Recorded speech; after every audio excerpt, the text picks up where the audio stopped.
Amazing grace, how sweet the sound that saved a wretch like me. Hi, and welcome to Straight Talk About God video. I'm Jack. Heroes of Faithing. Hebrew slaves. This story of faithing isn't about one special person. This story this time has over 2 million faithers. They've estimated that there were either 2.5 million to 3.25 million people in the Exodus. That's a lot of people, right? See, faithers are people who act in trust of God's word. God says something, you act on it. Okay? Well, God had promised these faithers that he would send a deliverer to set them free out of Egypt, right? Okay? But that comes at the end of the story. The story begins 3,500 years ago, okay, in the land of Egypt. A man called Jacob, whose name was changed to Israel, he brought his family to Egypt for 2 reasons. One, there was a bad shortage of food in Jacob's own land of Canaan. And 2, Jacob's favorite son Joseph just happened to be ruling Egypt for the Pharaoh at that time. See, those Hebrew people lived in Egypt for 400 years. 400 years. Well, for a while they ruled Egypt, like at the beginning with Joseph. But gradually, the Egyptians got tired of being ruled by foreigners, see? And they got an army up and they took back the rulership.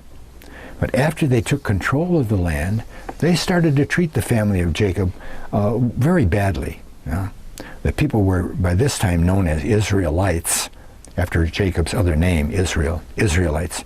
And they'd grown a lot in population.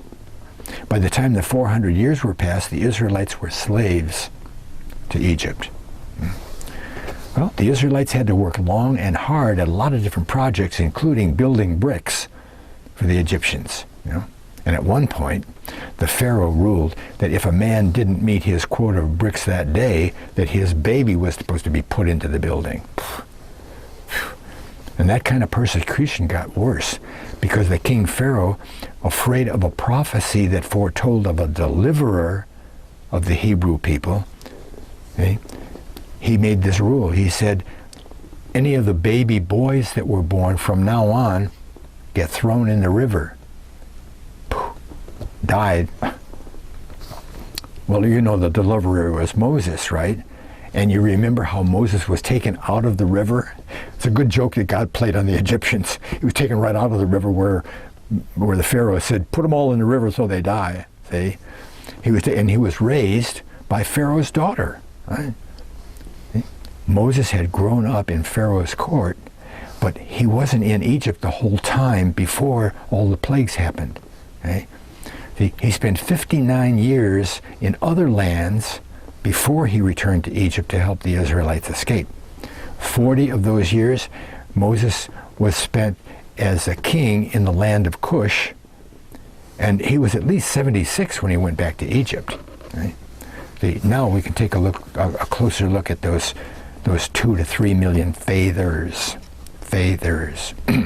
and see how they acted in trust of God's word. Okay? I'm sure you've heard of the 10 plagues, that God sent on the Egyptians. The last of these is the one that we want to look at. With the other plagues, the Hebrews, they didn't have to worry. They were automatically protected from the hail and the lice and the other stuff. They didn't have to do anything. But this time, for the last plague, the people were asked to do some pretty strange things. Okay? And just on Moses' say-so. I mean, Moses, with that many people, Moses had to send messengers around every place, to tell the news and what's going to happen and what they had to do and everything. Okay? I mean, God didn't go around and whisper in everybody's ear, okay? So it isn't like God told every person what happened. And I bet a lot of them didn't know any more than something really bad was going to happen. And they had to act on Moses' word, that it was true, okay? They had to faith on Moses' word. Now you have to always keep in mind that there were over 2 million people there in the land of Goshen, Egypt. Okay? I mean, that's bigger than some cities we can name, right? That's over 20 big football fields full of people. 2 million. And there were more than 2 million, right? And they all had to faith at the same time. You talk about faith moving mountains. Well, what happened when the Hebrews' faith was more terrible and even miraculous, right? Here's how the people were told to faith. They were to select a perfect lamb from their flock on the 10th day of the month. And when the 14th day came, they were to wait until about sunset and kill the lamb. But they couldn't break any of its bones. Next, they were to take the blood and wipe it on the sides and the top of the doorpost. The lamb was to be roasted, not boiled. Okay? And also, they couldn't have any leftovers. They had to burn everything in the morning. Well, that was unusual enough, but there's more. They were told not to get ready for bed, but to strap on their shoes, wear their cloaks, get a staff and hold it in their hand and eat like they were in a hurry for a trip. Probably standing up. I don't know. Well, that seems silly. Eating a roasted lamb standing up, doesn't it? God has a way of testing us when we trust him, by asking us to do things that don't look like they'll really help. Well, what good will that do? What good will it do if I strap on my shoes? I'm just going to eat the... Who would know if the people inside the house were eating the lamb standing up or sitting around enjoying it and the flavor and stuff, I mean, I wish there weren't so many ways that it wasn't so easy for us to forget that God sees every place, right? Anyway, God sent an angel to kill all the firstborn of each family, even the families of the animals. Everywhere in Egypt, people died. And Jasher says that even the statues of the firstborn were destroyed. Except over in Goshen where the people had the blood on the door. And I bet there were some smart Egyptians, after 9 plagues went by, who were friends with the Israelites, and they took the cue and put blood on their door and got saved from being dead.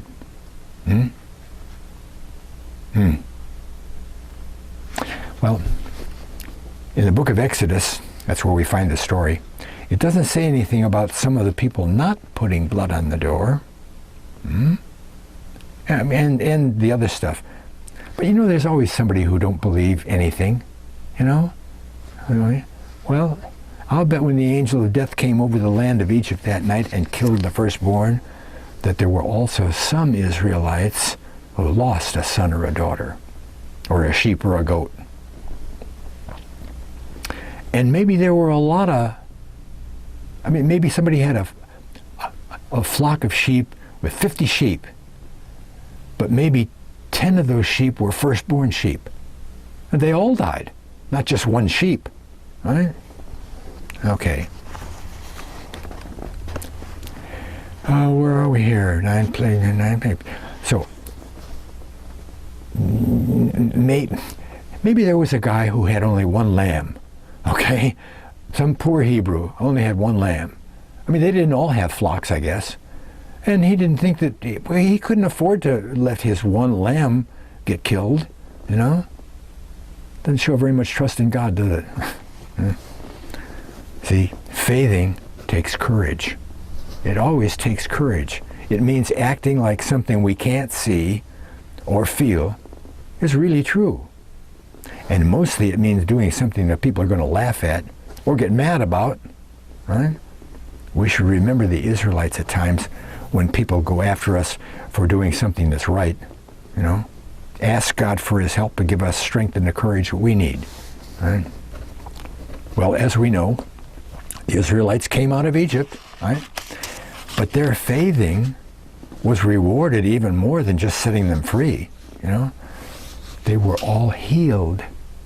They were all healed. Psalm 105 says that there wasn't a feeble one in the midst.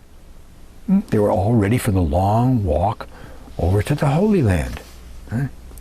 And just to get rid of them, the Egyptians gave them lots of valuable stuff, you know, gold and jewels and all good fancy apparel and all that. You know? Now there's one amazing part of the story is that God told Abraham, this exact same story was going to happen 400 years earlier. Pretty good, huh? Be sure to check out the other stories of heroes of faith in Hebrews chapter 11. See if you can tell what each one did to show that they trusted God. Thanks a lot for watching. God bless.